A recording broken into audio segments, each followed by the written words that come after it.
어느 한적한 시골 마을 사람들은 해가 저물기 전 귀갓길을 서두르곤 했다. 그 마을에는 해가 지면 사람들의 발길이 뚝 끊기는 오솔길이 있었기 때문이다. 사람들은 그 오솔길을 귀신의 길이라고 불렀다. 왜냐하면 그곳에는 이유를 설명할 수 없는 이상한 일들이 자주 발생했기 때문이다. 지금으로부터 10년 전 도시에서 온 한 젊은 여학생이 그 오솔길을 지나던 중 종적을 감췄다. 그녀는 마을 외딴 지역에 있는 작은 민박집에 묵고 있었는데 할머니 생신을 맞아 약속된 저녁 식사를 위해 도시에 올라가던 중이었다. 그러나 그녀가 그 오솔길을 지나간 후로 다시는 돌아오지 않았다. 마을 주민들은 처음엔 단순한 사고일 거라 생각했다. 하지만 몇 달 후 오솔길 인근에서 산책을 하던 사람이 덤불 속에서 그녀의 핸드백을 발견했다. 그 핸드백 안에는 그녀의 신분증과 여행 계획들이 고스란히 남아 있었다. 경찰이 일대를 수색했지만 실종의 흔적은 되레 고양이 한 마리가 지나간 흔적만큼이나 희미했다. 그 사건 이후 그 오솔길은 더욱 깊이 되는 장소가 되었다. 그러던 어느 날 마침내 오솔길의 저주인가 싶을 정도로 기묘한 일이 벌어졌다. 인근 마을에 거주하던 한 부부가 늦은 저녁 산책을 위해 그 길을 택했던 것이다. 그들은 오랜 시간 함께 손을 잡고 걸어왔던 그 길이 갑자기 낯설고 끔찍한 침묵 속으로 빠져드는 것을 느꼈다.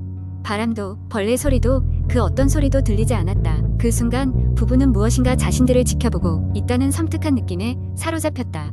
남편은 지나가는 바람일 뿐이라고 생각하고 아내를 안심시키려 했지만 아내는 그런 남편에게 오히려 소름이 돋는다고 말했다. 그들이 오솔길을 지나다 본 것은 다른 누군가의 그림자였다.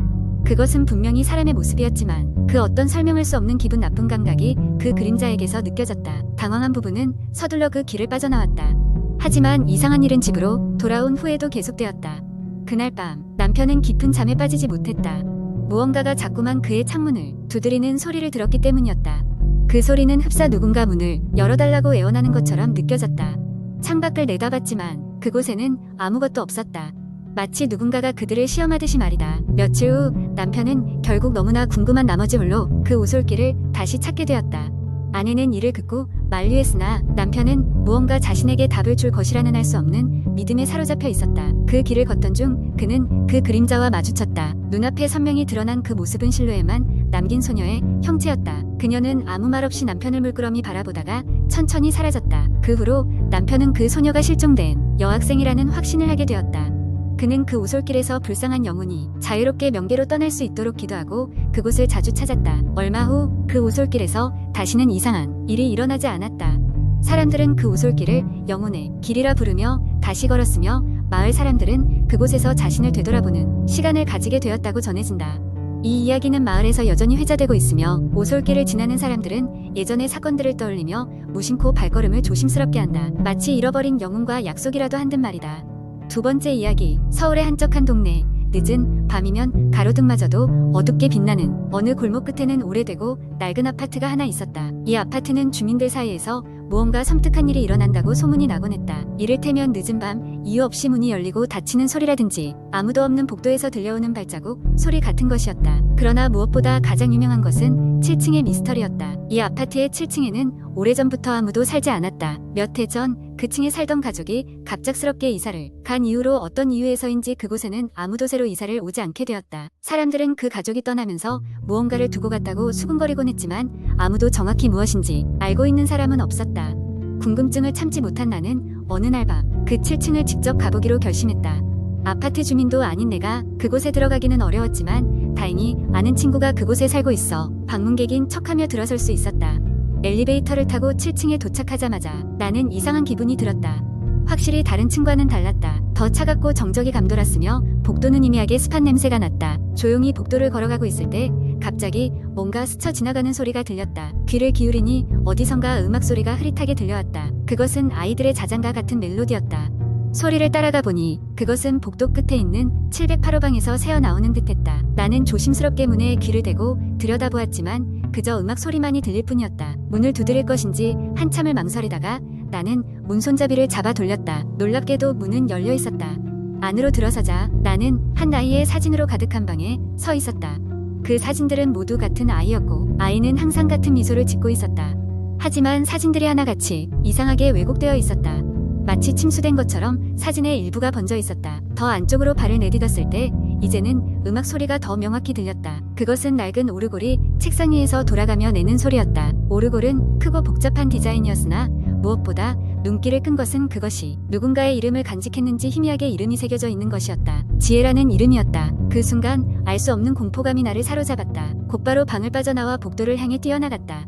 심장이 미친 듯이 뛰고 있었고 뒤에서 누군가 따라오는 듯한 느낌을 지울 수가 없었다. 다행히 엘리베이터는 바로 열렸고 나는 재빨리 1층으로 내려갈 수 있었다. 친구 집으로 돌아온 후에도 나는 한동안 그 밤의 기억을 떨쳐내지 못했다. 그리고 얼마 후 나는 우연히 이 아파트에 대해 더 알아보게 되었다. 7층에 사던 가족은 그 아이 지혜를 잃었다고 했다. 그 아이는 어느 날 갑자기 실종되었고 그 후 가족들은 그 슬픔을 견디지 못해 이사를 갔다는 이야기였다. 그날 밤 이후로 나는 더 이상 그 아파트에 가지 않았다. 하지만 가끔씩 이따금 꿈속에서는 여전히 그 아이의 사진이 떠오르곤 한다. 다정한 미소를 짓고 있는 그 사진이 지금도 아파트 어딘가에 남아있을지 모른다고 생각하면서 이렇게 이야기는 끝나지만 그 아파트의 7층에는 여전히 밝혀지지 않은 비밀이 있을지도 모른다. 언젠가 누군가 또 다른 호기심을 가진 이가 그 비밀을 밝히고자 방문할 때까지. 세 번째 이야기. 이번 이야기의 배경은 한적한 시골 마을의 오래된 저택입니다. 이 저택은 몇십 년 동안 비어있다가 최근에 도시에서 이사온 한 가족이 새롭게 정착하게 되었습니다. 이 가족은 부모님과 2명의 아이들 그리고 할머니로 구성되어 있었습니다. 이곳은 보기에는 평범해 보였지만 마을 사람들 사이에서는 소문이 무성했던 곳이었습니다. 이유인즉슨 이전에 이 집에 살던 가족들이 하나같이 불운한 사고를 당했다는 것이었죠. 마을 주민들은 이 저택을 피하고자 했지만 새로 이사온 가족은 그러한 소문을 전혀 알지 못했습니다.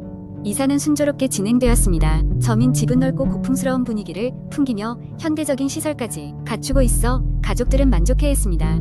첫날 밤 아이들은 각자의 방에서 꿈나라로 떠났고 부모님과 할머니는 거실에서 저녁 시간을 보냈습니다.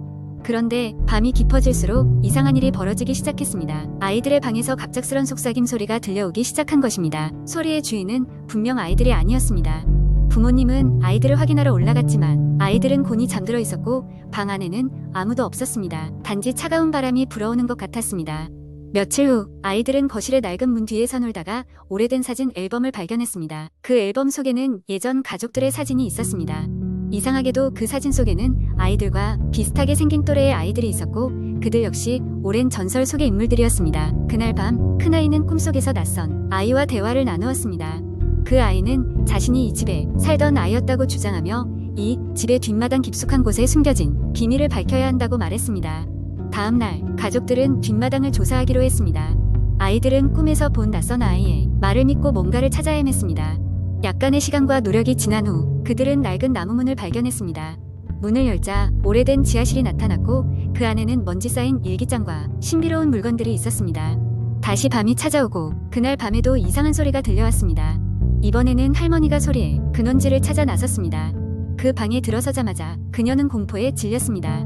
거울에 자신의 모습이 아닌 다른 노파가 서 있었고 거울 속에서 할머니를 무섭게 응시하고 있었습니다. 할머니는 가족들을 불러 모았고 가족들은 거울 앞에 모였습니다. 그들은 거울 속에서 도움을 요청하는 영혼들을 보았습니다. 이 영혼들은 이 저택에 묶여있다고 하소연하며 자신들을 풀어달라고 간절히 부탁했습니다. 가족들은 지하실에서 발견한 일기장을 활용하여 이 집의 비극적인 역사를 알게 되었고 각 방마다 봉인된 영혼들을 자유롭게 해주기로 결심했습니다. 여러 날에 걸쳐 가족은 온 집안을 돌아다니며 영혼들을 하나씩 해방시켰습니다. 마지막으로 가장 큰 집무실에서 이 집과 영혼들을 묶어둔 원흉인 악령과 대면하게 되었습니다. 어렵고 힘든 싸움 끝에 가족은 드디어 모든 영혼들을 자유롭게 했고 악령은 사라졌습니다. 그때부터 저택은 더 이상 이상한 소리를 내지 않았고 가족은 그 집에서 행복한 시간을 보낼 수 있었습니다. 이후 이 가족의 이야기는 마을 전체에 퍼졌고 저택은 새로운 생명을 얻게 되었습니다. 사람들은 종종 가족이 이뤄낸 기적을 이야기하며 용기를 얻곤 했습니다. 이 이야기는 우리가 가끔씩 직면하는 두려움과 불확실성을 극복할 수 있다는 희망의 메시지를 담고 있습니다.